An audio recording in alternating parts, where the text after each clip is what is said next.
This lecture is being brought to you in part by the generous gifts of these sponsors. Well, good evening. Can everybody hear me okay? Yes.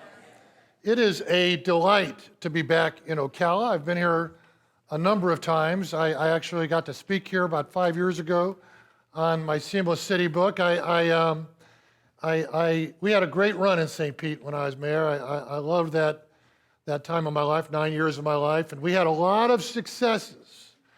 But there was one thing we didn't succeed at that I tried to do, and I tried to recruit IHMC to come to St. Petersburg. Mayor Gens here, Mayor, a good friend. You beat me at that. But I don't consider it a loss because I got to know Ken Ford and the IHMC organization. And I will tell you, I'm very aggressive when I try to go after some things. So the fact that you all beat me, you work pretty good at it. I know that you understand what a jewel and an asset you have with IHMC. I will tell you, I know it. It's nationally, if not internationally, recognized. It is for this community. It brings first of all, an economic impact, but it also brings a caring organization that cares about the things that you care about. And I've had many contacts and discussions with Ken and Lori and many others in this organization. And I will tell you, they love your city, and they are dedicated to making your city better, just like you are. And I know that you are dedicated to that. You wouldn't be here if you weren't. So congratulations on having IHMC, even if I didn't get it. But congratulations. I also want to congratulate you on your city. You got a great town, and I've Angie Lester took me on a tour, and the mayor briefed me quite a bit today. He's briefed me before on what's going on, and I think sometimes, and I do this with St. Pete, when you're in a city, you don't always appreciate what you have in your city. You don't understand what kind of an assets you have, and I will tell you, for those of you that care deeply about moving downtown forward, and I'm a big believer in downtowns. I believe your downtown is your heart of your city, and if your city is going to be healthy, you have to have a healthy heart. And for those of you that believe that, and believe in moving it forward, I've got some good news for you. You've got some great assets. You've got a beautiful, your town square. You've got new construction going on, new development coming in. You've got beautiful restaurants and shops. You already have the makings of what can be a very vibrant downtown for you moving forward. So congratulations on that. I know it's going to be a lot of work to get there. And I've been asked to do the impossible tonight. I've been asked first to talk about the history of Florida, which is about 13,000 years, in about 25 minutes or so. And while I'm doing that, work in some stuff about building cities and things at the same time. So what I'm going to do is I'm going to give you the fastest history tour you've ever had, and about Florida's history. And then I'm going to open it up for questions. And if you have things you want to talk about, either about the history of Florida or about what you're doing in your city, I'd love to talk about either. I wrote a book called Beyond the Sunshine. I will have not a lot of copies, but some copies if anybody wants to buy one afterwards. My publisher is offering, when I go speak to groups like this, they give a 40% discount, so you get a deal tonight if you decide to do that. The book it goes from 12,000 BC to last year, Hurricane Irma of last year. So it's pretty comprehensive, and it's divided into 8 eras, and so like Civil War, you start out with a page on the history of the Civil War, and 1 page. And then it goes right into a timeline, like January X of 1861, Florida secedes from the Union along with the rest of the Confederacy. And it goes through all that. And it does that at the same time that it's telling you world history. It's in 2 different typesets. The Florida history is in block, and the world history is outside of Florida history is in italics. But because I think it's important to study history in the context of what's going on in the rest of the world when you're studying Florida history. And the final thing I'd say about it is that it's got over 500 pictures in it, and it's for people like me, I like to see the pictures. It brings it to life as I'm reading it through it. So if you'd like one, I hope you'll enjoy it. I'm going to stand down and walk. People ask me, well, why do you write a history book? So if any of y'all are thinking about doing that, it's not to make money. I can promise you that. You don't make money in writing a Florida history book. But I believe history is very important. One of my favorite figures in modern history is Winston Churchill. And Winston Churchill, if you've studied him, if you've read his writings, if you've listened to his speeches, and if you haven't listened to his speeches, please do. Go on YouTube and listen to his speeches. It's an amazing man. And he had the whole future of democracy on his shoulders. You know, the U.S. was not in the war. Germany was bombing London. It was an incredible time. He had to inspire the free world to resist what was going on. And while during that period of time, he would tell his generals, please read history. He said, you got to know what happened. He said, and he would say, the farther backward you can look, the farther forward you can see. And I think that's very, very true. And so I study history. When I wrote a book, my first book was on St. Petersburg history. I wrote that the year before I ran for mayor. It was published the year before I ran for mayor. It took me a long time to write it. But I will tell you that one of the reasons we were successful is because anything I was about to do, I knew exactly how we had gotten there because I'd written a book on it. By the way, if you ever want to know a subject, write a book about it. You're going to have to learn it to do that. And so I knew what was going on. So what I'm going to do for you tonight, and on a very quick basis, is give you Florida history. And I'm going to start in the same place that I started in my book, at 12,000 BC. And the mayor looked at his watch when I said that. The first 13,000 years goes by very quickly. So I can promise you that. So kind of buckle up and get ready. So 12,000 BC, historians estimate that the first humans crossed the Bering Straits, which is between Russia and Alaska, which was frozen at the time because it was part of the last great ice age. So that's how they got over to the North American continent. By 10,000 BC, those humans had made their way down to the Florida Peninsula. And sometimes I'll call it the Florida State, even though I know it's been a while. It'll be a while before it's a state. So they made it down to Florida in 10,000 BC. At the time they got here, Florida was twice the width as it is today. Because we were in the ice age, the water table had fallen. And the west coast of Florida was actually 100 miles west into the Gulf of Mexico. So my city, St. Petersburg, was in the middle of the peninsula at the time. So in 8,000 BC, it was the end of the last great ice age. The ice started to melt and the water tables rose, and eventually we would be at the level we are today. Between 10,000 BC and when the Spanish arrived in Florida, civilizations would start to develop. So what you had was first the nomads came, then they would gather together into tribes, and then they'd eventually become cultures. And historians divide up these periods of time into various buckets of civilizations. And they're divided based on where they lived, what they ate, whether they fished, whether they farmed eventually, and what kind of jewelry they made, what kind of weapons they made. So you had all these civilizations during that period of time. I think I just lost my mic.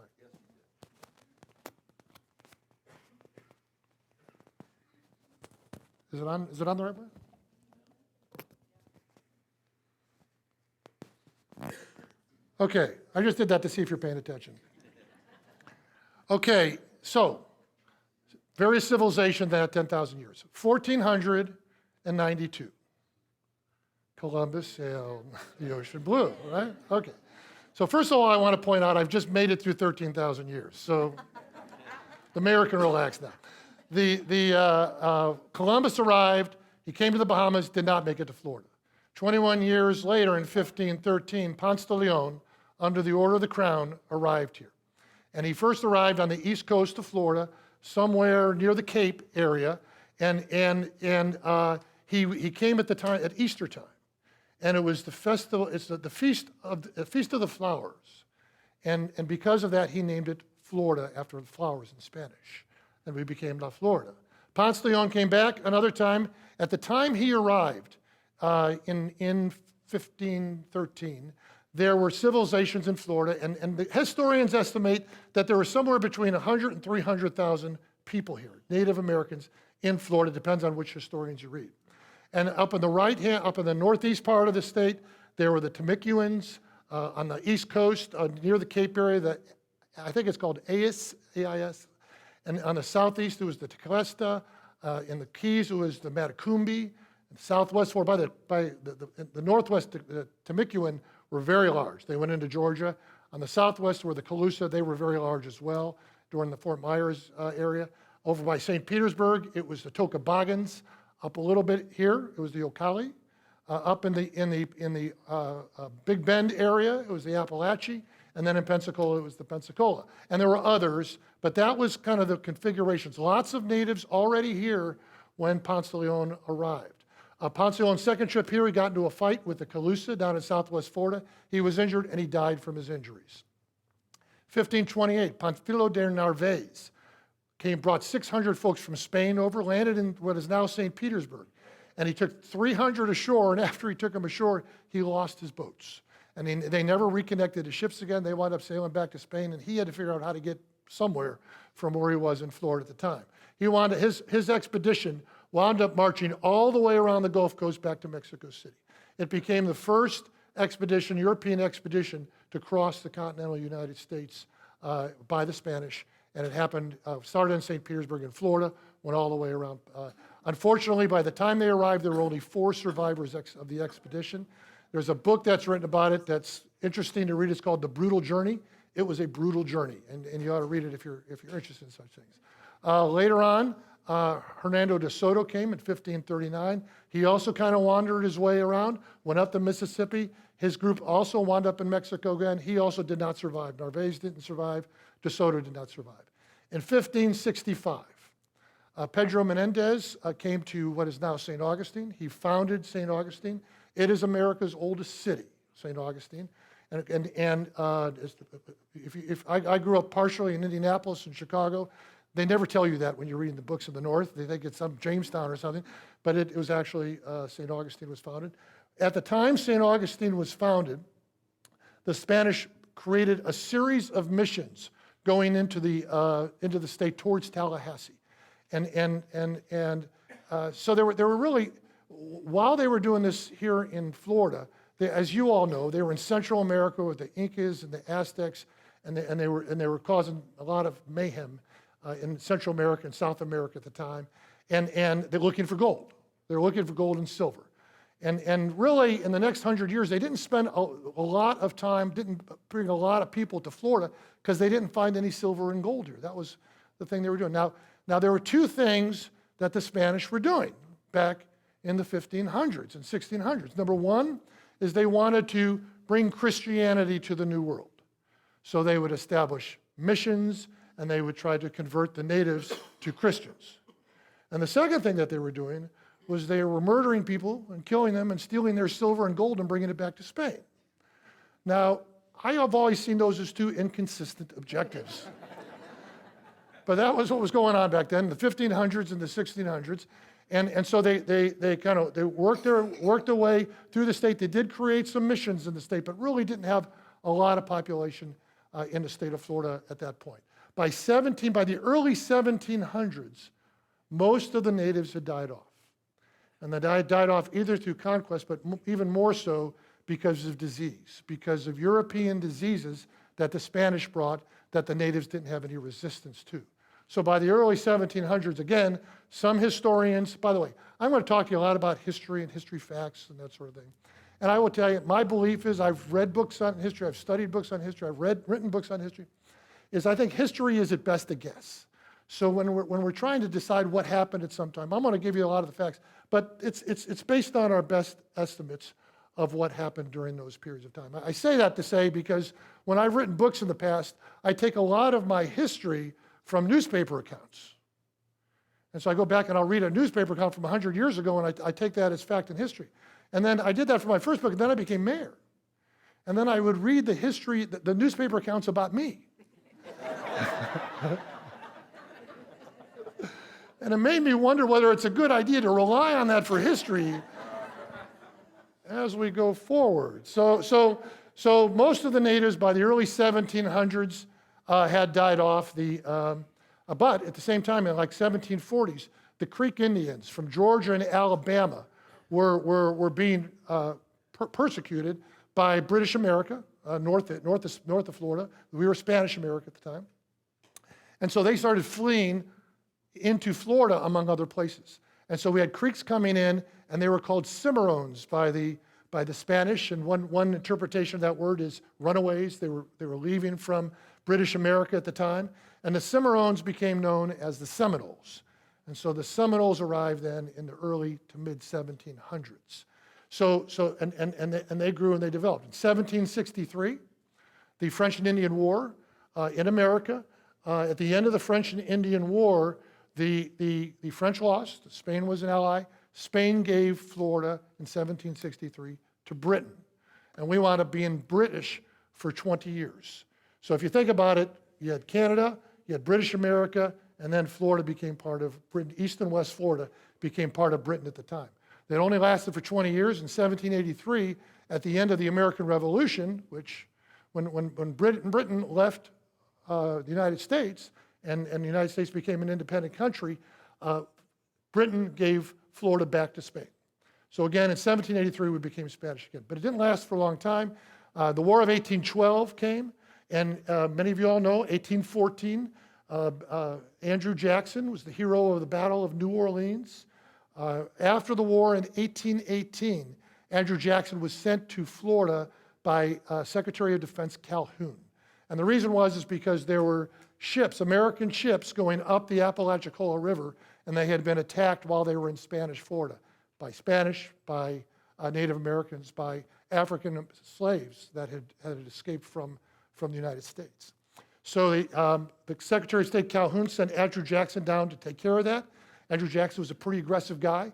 He came down and he first took St. Mark's. He took Pensacola. He sent a letter to Secretary of War Calhoun. He said, give me some more troops. I will take St. Augustine, and then I'll go take Havana. And eventually the Spaniards decided they didn't really want it that badly, so they gave it up. 1822, Florida became part of the United States of America. Excuse me, by 1845, we would become the 27th state in the United States. And we were paired with Iowa, which was a free state, and we were a slave state when we came in 1845. So in addition to going after the Spanish when Jackson came here, he went after the Seminoles. And 1818, when he came, was also the start of the First Seminole War. There would be 3 Seminole Wars in the next 40 years, between 1818 and 1858. After the end of the First Seminole Wars, the Seminoles, who were mostly in North Florida and Central Florida, would be locked into a reservation in Central Florida between the Withlacoochee and the Peace Rivers, a 4 million acre reservation. At the end of the Second Seminole War, they were moved all the way down south of Lake Okeechobee, west of the Everglades to Big Cypress, another 4 million acres in Big Cypress, very inhospitable land down there. And the rest of the United States population had moved into Central Florida. But by the end of the Third Seminole War, in 1858, there would only be about 200 Seminoles left in the state of Florida. The rest would have been either killed or relocated to Arkansas and Alabama, and Arkansas and Oklahoma at that time. So 1858, largely the consolidation of Florida into the United States. 2 years later, Abraham Lincoln is elected President of the United States. Obviously, that didn't go over well in the South. By January, South Carolina seceded from the Union, and the rest of the states, the Confederate states followed. Florida followed as part of the Confederacy. The first battle of the Civil War, as you know, was fought in Fort Sumter in Charleston. It was almost fought in Fort Pickens in Pensacola. And because Fort Pickens was an island fort right on Pensacola Harbor, and Lincoln had told his Navy to go take Fort Pickens and defend it at all costs, and the militia from Florida had been sent by the state government to go take Fort Pickens, along with the other states. Before they got there, Fort Sumter began, the war began. There was eventually a battle for Fort Pickens in Florida as well. Most of the major ports in Florida during the Civil War were taken by the federal government, the United States. early on in the course of the war. Key West never left control of the United States during that period of time. But Florida served three purposes for the South during the Civil War. And a lot of people don't think much about Florida in the Civil War, but it had three purposes, among others. One was there were salt works along all the coasts where they were boiling salt water in order to make salt for the Confederate effort. A second was it's such a wide port, Lincoln had blockaded the port. If you think about the South, the Confederacy during this period of time, they didn't have a lot of factories to make guns and bullets and things that they needed for the Southern effort. So they were importing a lot of them from Britain and other places through the Bahamas. And Lincoln had put a blockade all the way around the state of Florida to try to keep that from happening. And Florida, of course, with so much coastline, a lot of blockade runners were coming in and out of the Bahamas and other places, bringing supplies for the Confederate efforts in exchange for cotton and other goods. And the third, and maybe the biggest thing Florida provided, was cattle and beef for the Southern effort, which was very, very critical. The cattle industry was large in Florida. It really grew a lot during this period of time. And after Vicksburg on the Mississippi fell in 1863, you cut off all the Texas cattle from the Southern effort, and so Florida became the key for the South in cattle. So there was a lot of cattle moving up from Florida. There was efforts from the North to block that. There was really only one major battle of the Civil War here, the Battle of Olustee, west of, not too far from here, kind of west and south of Jacksonville, and it was an effort by the federal government to stop the cattle from getting up to the north. The Confederates won that battle, so they never were able to stop it. Tallahassee, there was one battle outside of Tallahassee at the Battle of Natural Bridge, and it was an effort to try to take the capital by the north because they wanted to get a capital of the south. And they failed at that. It was actually cadets from what is now Florida State University came to defend the capital at that point. And the truth of the matter, there wasn't an aggressive effort by the federal government to get Tallahassee because it really wasn't that important to the effort and the battle at this time. So at the end of the Civil War, 1865, federal troops took over Florida at that point. And they would control Florida for the next 3 years, which is pretty quick for the South.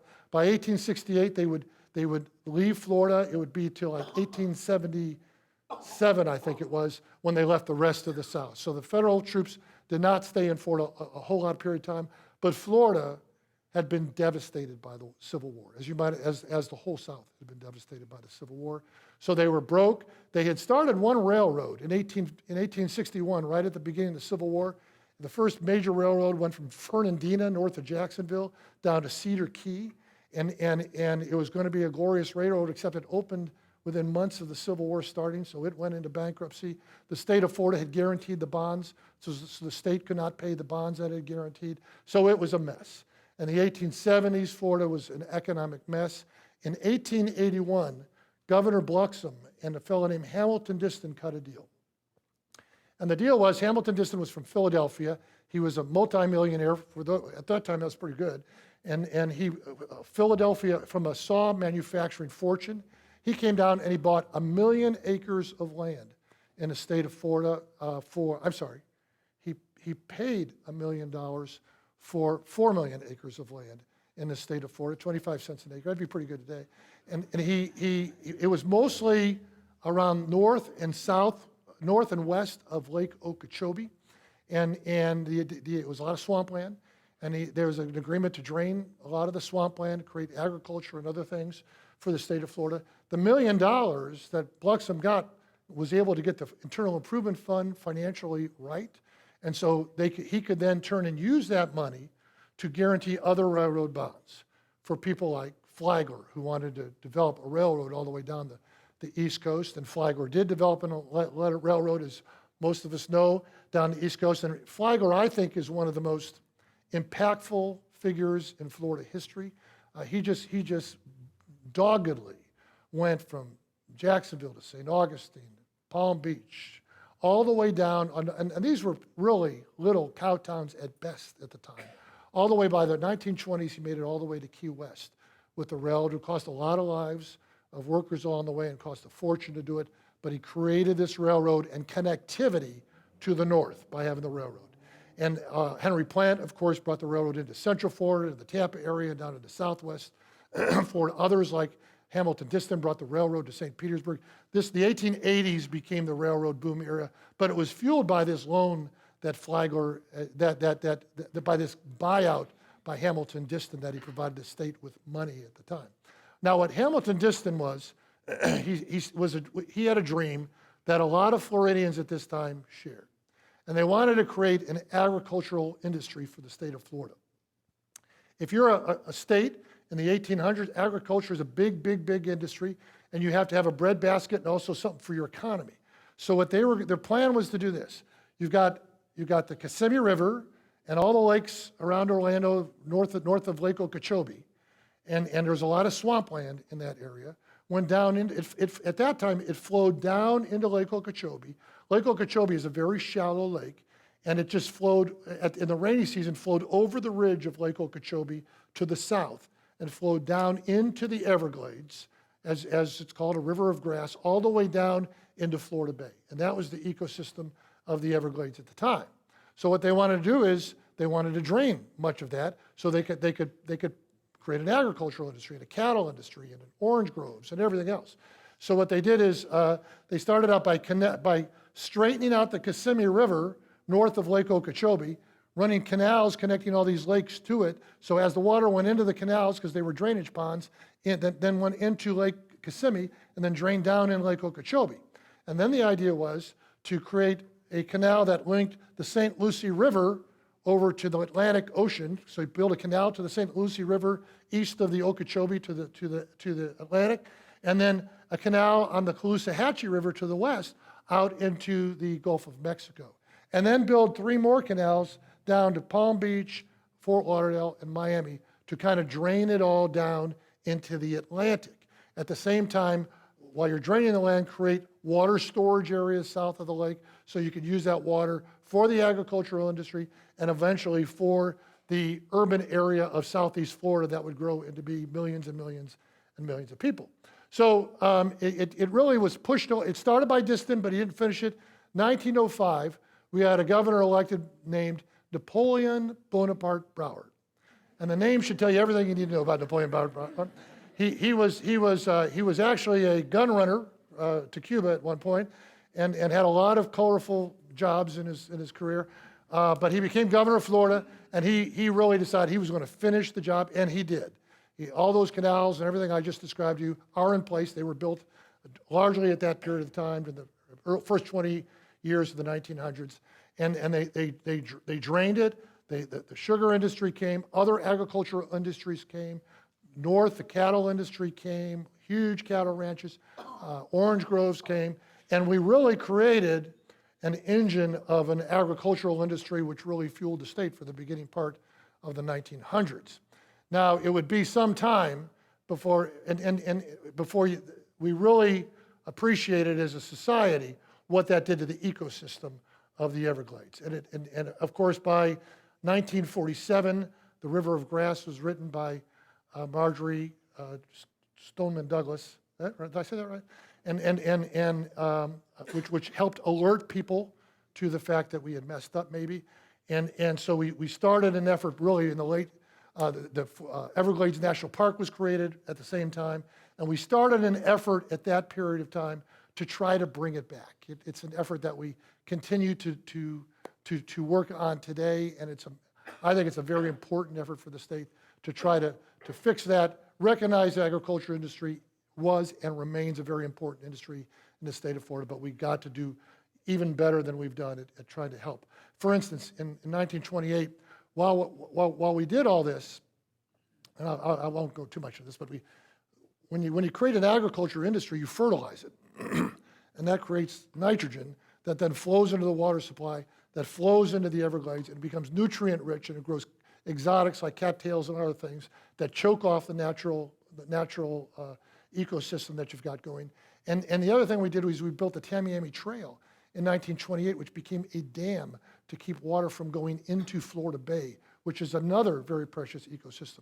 So all that has been millions and millions and millions of our tax money is being spent today on trying to fix that. I think it's a good effort to do. It should be continued, and I think probably strengthened as we move forward.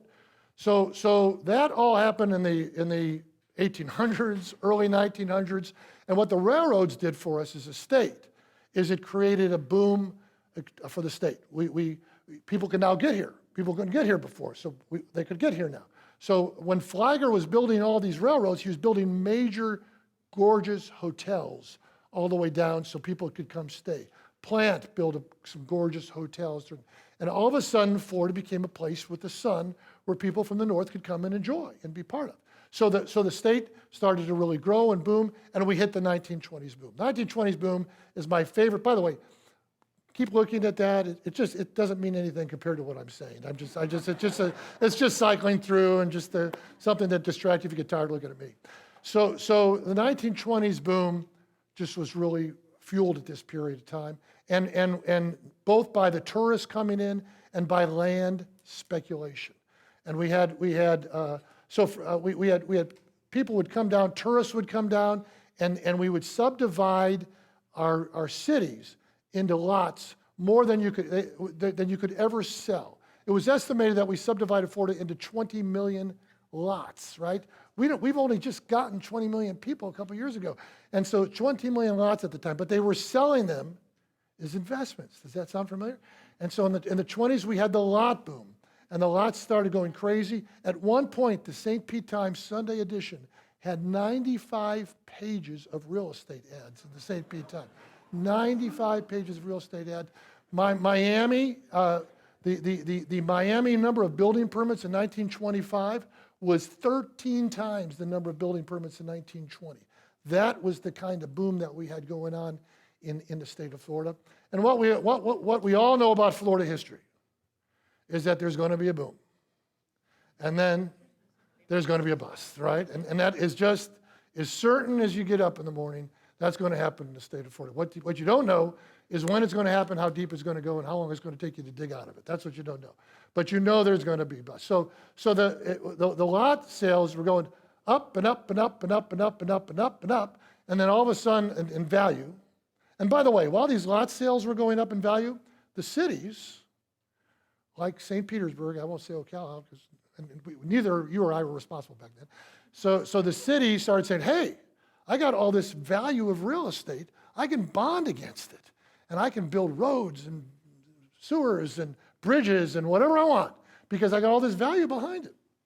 So we went up and up and up and up and up and up in value, and then a developer named Walter Fuller put it best, we ran out of suckers. And at some point, what was happening is in the north, there were attorney generals in northern states that were prohibiting the banks in their state from sending money to Florida to buy real estate in Florida. That was when you knew you were about to get into trouble, right? Because they knew how heated it up and good. So we busted in 1925, the real estate industry in Florida tanked.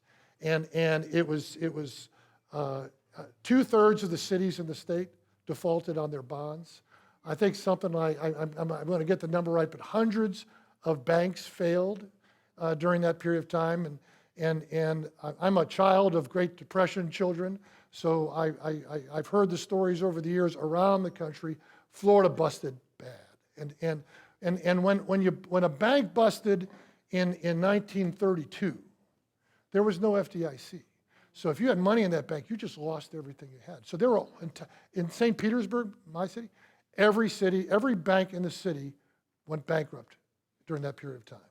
So imagine what that did to the collective income levels of the people and the savings of the people in that state. And that was not unique to Florida. Fort Lauderdale, 25% of people's homes went into foreclosure during this period of time. So it was a very devastating time. We kind of bled our way through the 1930s and as we're struggling through it. And then on December 7th, 1941, the Japanese bombed Pearl Harbor. And we go to war. And Florida became the training center for the entire country for the military. So virtually every county in the state had some sort of military base in that county. We had lots of Army Air Corps bases. That was before the Air Force, right? So but bases like MacDill Air Force, MacDill Army Air Corps Base, now Air Force Base in Tampa began. Tyndall Air Force Base, Eglin Air Force Base, Jacksonville Naval Air Base, Homestead Air Force Base, Pensacola Naval Air Base.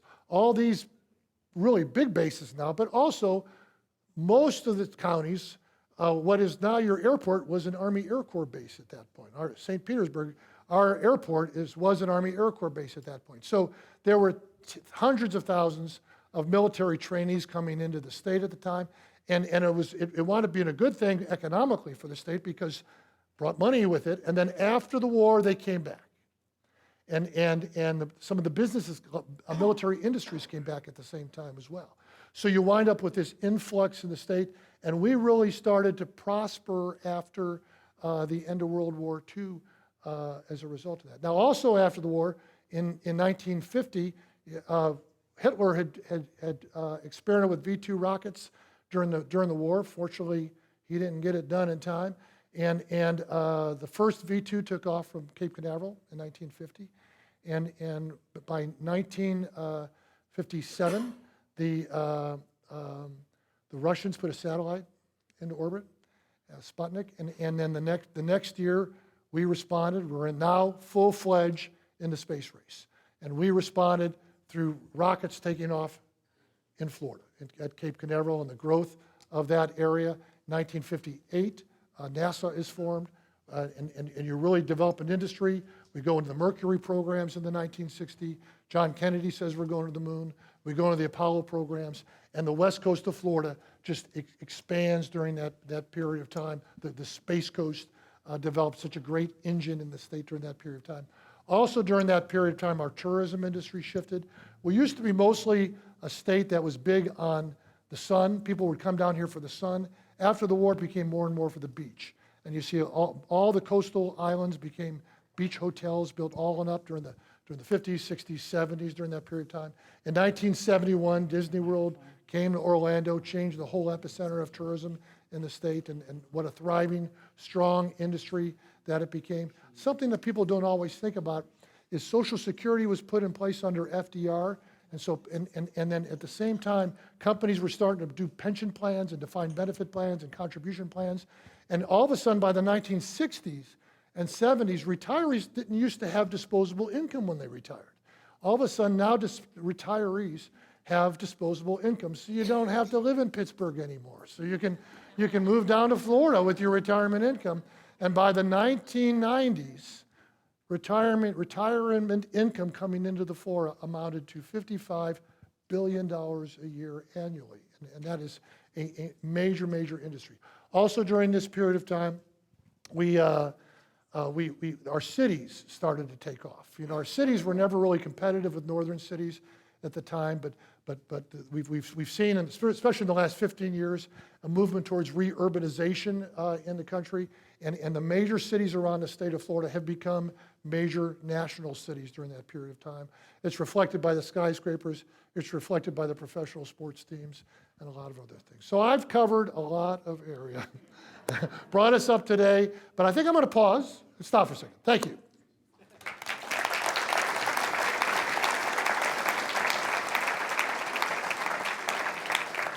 I don't have a watch, but I've tried my best to leave a lot of time for questions if anybody wants to talk about cities or history or anything that you'd like to talk about. Oh, are you going to do this? Okay.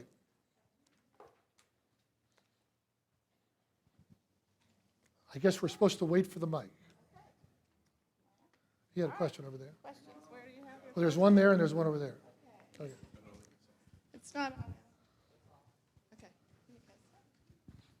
What do you think the impact of the development of air conditioning in homes had to do with the boom in Florida?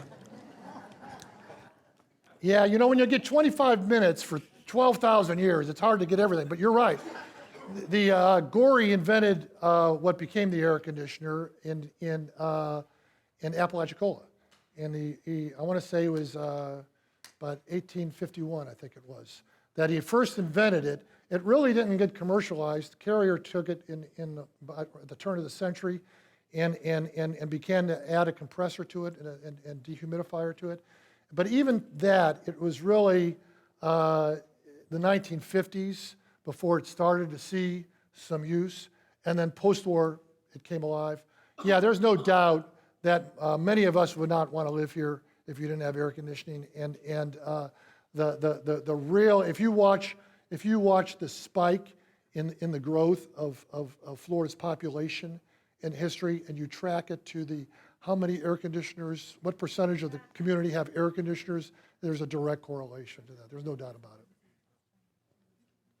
it. And Gorey, by the way, you may know this, is each state gets to have 2 figures in the rotunda of the Capitol building, and Gorey's one of those figures. If that gives you any indication of his impact on the state of Florida.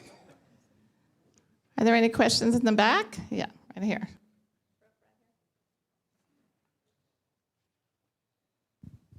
Today, what's happening to change Florida in the major cities? Anything current that's really cutting edge? Well, I think that, and I've not really shared this theory before, but I think that the internet has changed a lot of things, right? One of the things the internet has done is it's made it so you don't necessarily have to try to move General Motors to your city to have business in your city, right? And I'm of the belief that if you want to have business in the city, the reason that is, of course, because the combination of the internet and personal computing and cell phones means that you can work anywhere. You can work anywhere. You can work in your bedroom. One of the biggest competitors to the St. Petersburg Times is a guy that works out of his spare bedroom doing a blog in St. Petersburg right now. And so you can do that in so many different fields. And what that means is, especially the new folks, the millennials and anybody involved in an industry that you can be anywhere you want to work, it means that you get to choose where you live.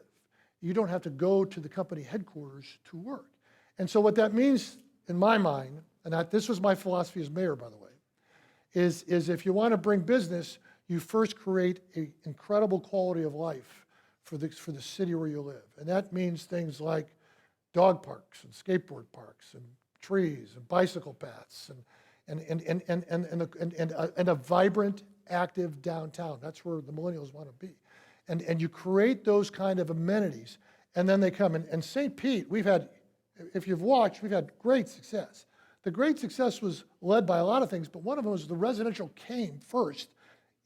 They were chasing this quality of life, urban quality of life, and they brought their businesses with them. And so we have lots of businesses filtered throughout the down as a result of that. So I think that one thing that's helping the cities around Florida is the state of technology that we're in right now. If a city is smart enough to focus on the quality of life issues, then you're going to be able to grow and succeed. One there. Okay, go ahead. No, I just have a question, but a comment to what you just said. I agree with everything you just said about the cities being an important part of the community. But I think what you failed to mention as well is the ethnicity of a city and the clash or the creation of ideas that come from different groups of people coming together, and the spark of an idea that creates the spark of a city and new ideas and innovation. So yeah, and not just it's also the merger of different aged people as well, because I think cities should not try to be a young person's city or an old person's city. I think they should be a city that's inviting to people of all ages, because I love people of different eras and ages sitting around a table talking about things, and it's amazing what comes out of that as well. But the question I had is, I'm sorry. Can you talk about the Seminole Wars? You just kind of brushed over it. I don't really know what caused it and what the... Well, you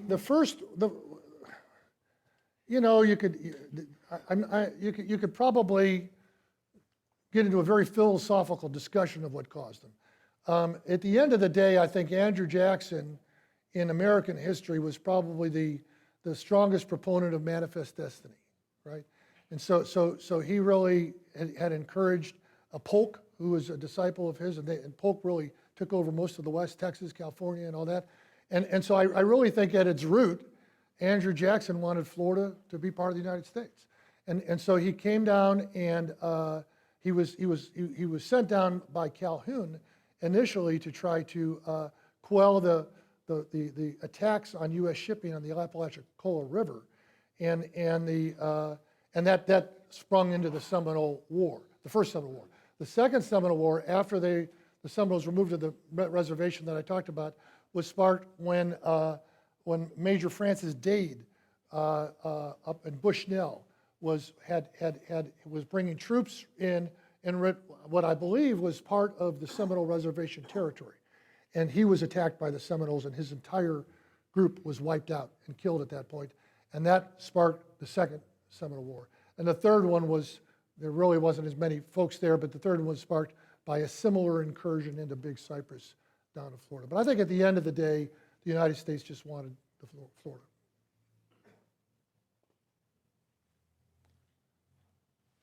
Why don't you pick them out? I'll just. Okay. First of all, thank you for coming to Ocala and bringing this presentation for us tonight. I just question for you, being former mayor of St. Petersburg and dealing with the Tampa Bay Rays drama for a long time. What do you feel is, in your opinion, the role of governments in Florida moving forward as far as professional sports teams and venues, and how, as far as subsidies, and how do you think that should play out? Because that's an ongoing issue with the growth in Florida.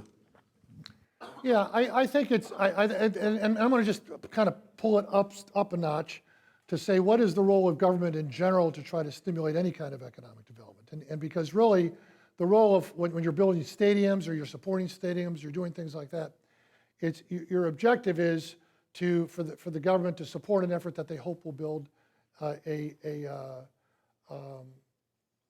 growth and development and quality of life and all that. So I don't think I would focus on any individual project, because I think there are good projects and bad projects. I think you could debate a lot about whether the Miami area should have done what they did with the Marlins Stadium down in Miami, but there are other projects that I think maybe are pretty good projects as well. And I also think that it's consistent with our history. You know, without the guarantee of bonds to the railroads, we would never we wouldn't have had railroads in our state. Without the development of the state agricultural district, which became a taxing district that then supported some of the infrastructure improvements to bring an agriculture industry here, we wouldn't have had an agricultural industry here. So it's not.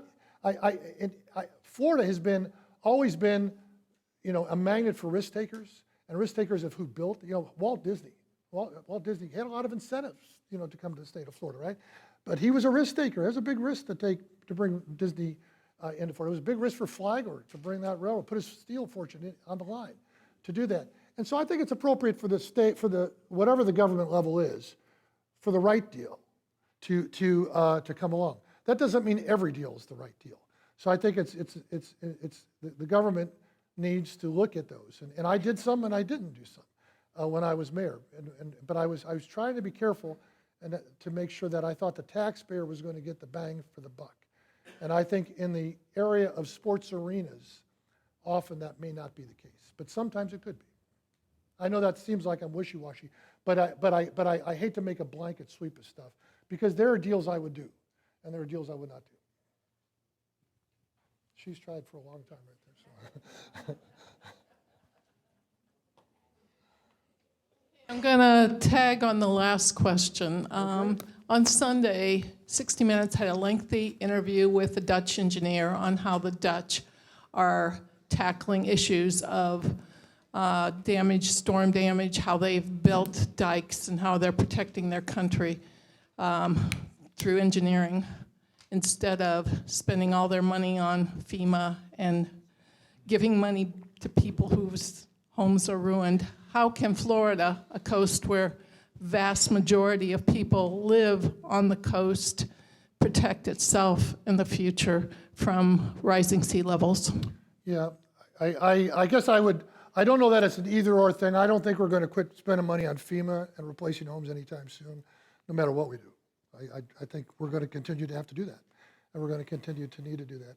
But I do believe it is the state, it's the government's responsibility at all levels to identify what is the threat and what do you need to do to respond to the threat. And whether it's seawalls, whether it's revisions of stormwater systems, whatever the threat is. When I was mayor, we put a lot of money into stormwater systems, and we did it mostly what we did it for was to keep from having stormwater runoff, somewhat polluted water going into the bay and into the Gulf.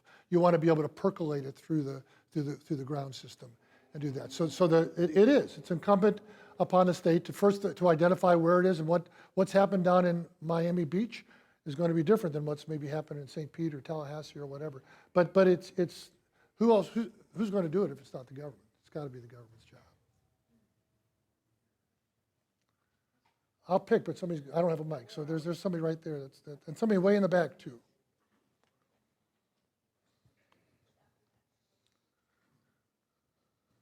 With the Big Sugar releasing their waste in Lake Okeechobee and the resultant algae blooms and red tide along the beaches, which has increased every year, what do you see happening with that?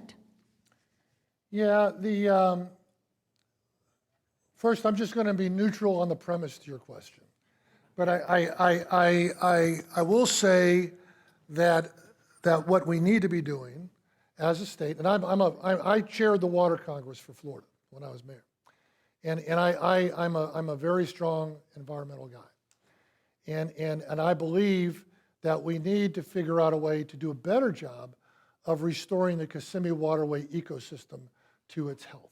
We need to do all of those things, and the beginning is, we started out and they had canalized the Kissimmee River, and they've now added a little bit of bends to it, probably not enough. And what happens on Lake Okeechobee, for those of you that I've already kind of described to you the system. What I didn't tell you is that in 1928 we had a hurricane hit the state of Florida. Right after we created this agricultural industry, all these towns started popping up south of the Everglades and north of the Everglades in order to support the agriculture industry with people living there to work on the farms and everything else. And they had built an earthen dike around Lake Okeechobee. And then in 1928, we had a hurricane hit, and it flooded Okeechobee, and the dike broke. And 2,000 people were killed in the hurricane in 1928. 450 people in the town of Pelican Bay all perished at one time. So we have to fix it. As a result of that, Herbert Hoover came down and they built a dike around it to keep that from happening again.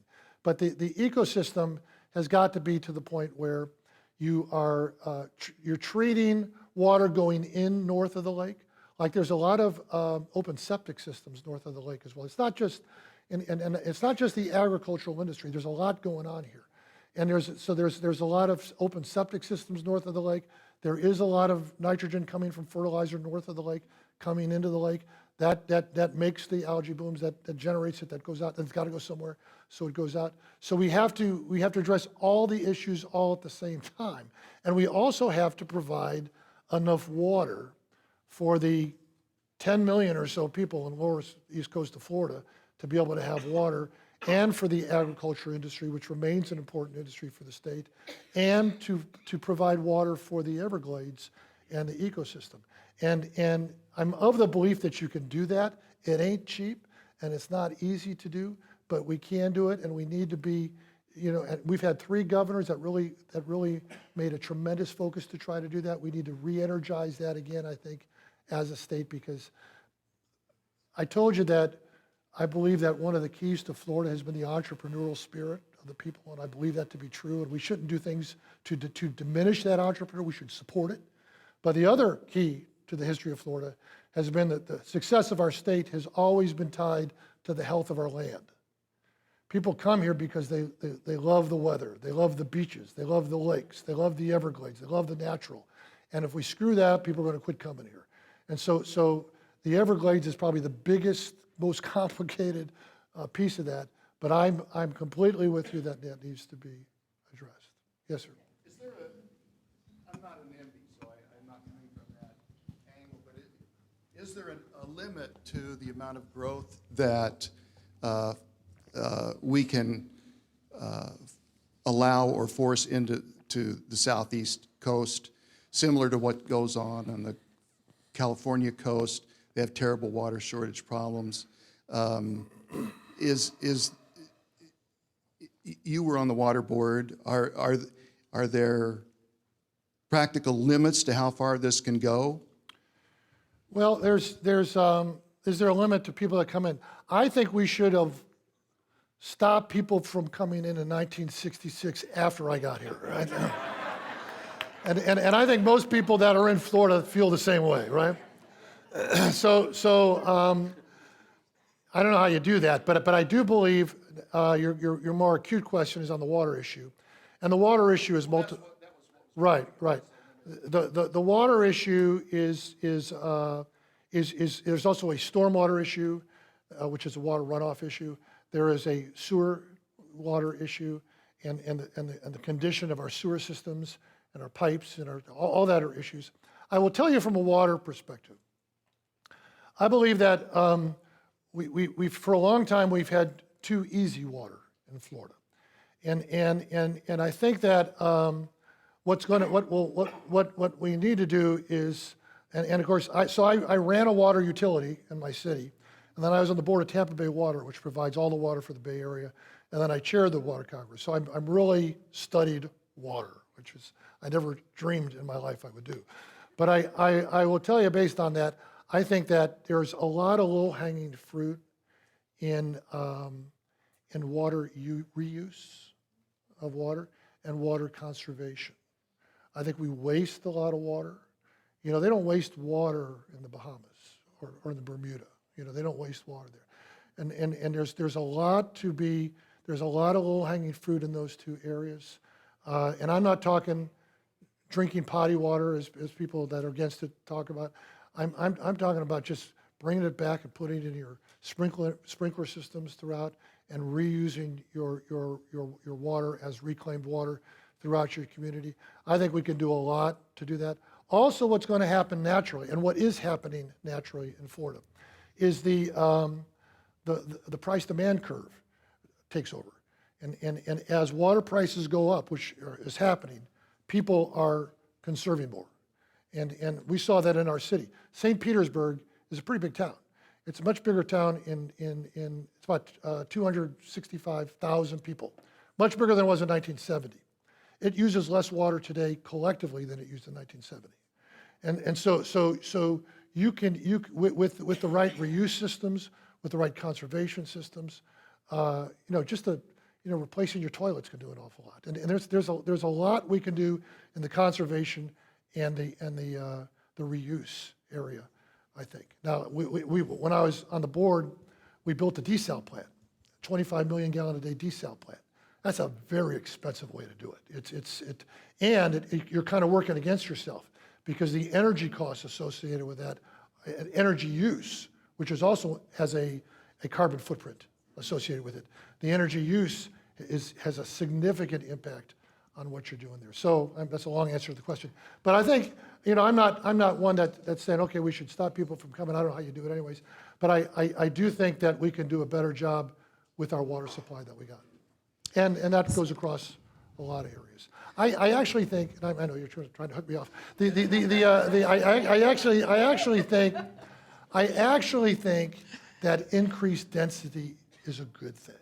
I think that if you think about it, the alternative is urban sprawl, and I'm not going to pick any places in the state that I don't want to be around, but there's a lot of urban sprawl in our state. And I don't think that's pleasant. I'd rather concentrate people in cities.